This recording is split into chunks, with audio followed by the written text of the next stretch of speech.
donc c'est Annie. Annie, non, Annie, A2NIE. Annie, voilà. Oui. Quelques petits problèmes d'audition, mais qu'importe, Edgar Morin, 94 ans, est la star du salon. Sur son stand, ses dédicaces à la chaîne. Écoutez, c'est un travail manuel, n'est-ce pas, mais le poignet travaille beaucoup.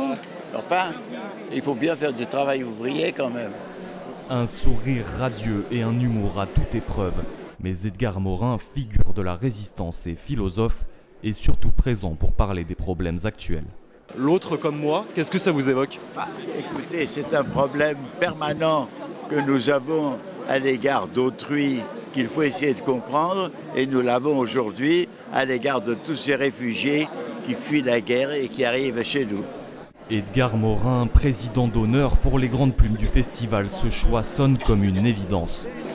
En admiration face à l'agilité intellectuelle d'Edgar Morin. Je ne sais pas quel âge il a, mais il m'épate.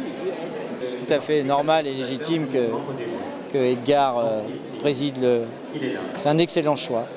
L'énergie et la générosité de l'intelligence, quoi, à l'état pur. Voilà. Et l'optimisme. Et l'optimisme. Enfin, oui, un optimisme mesuré par l'énergie, par l'intelligence.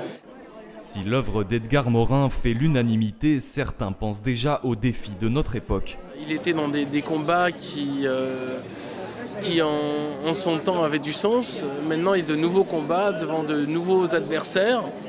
Et il faudrait qu'il y ait de nouveaux Edgar Morin, mais il est un peu âgé maintenant, il faudrait qu'il y ait une relève. Dépassé, Edgar Morin, pas vraiment quand on l'observe, d'autant que ses engagements pourraient inspirer les jeunes générations. Les jeunes se doivent de se tourner vers lui.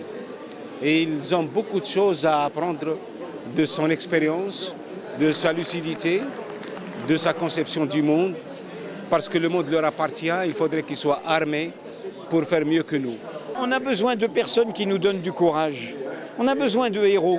On a besoin de héros de l'intelligence, de héros qui agissent, de héros qui résistent. Ça ne veut pas dire qu'ils ont les réponses à notre place, mais leur exemple nous donne envie de continuer. Une inspiration pour continuer la lutte, c'est peut-être la force de ce visionnaire bientôt centenaire, nous donner un peu d'espoir.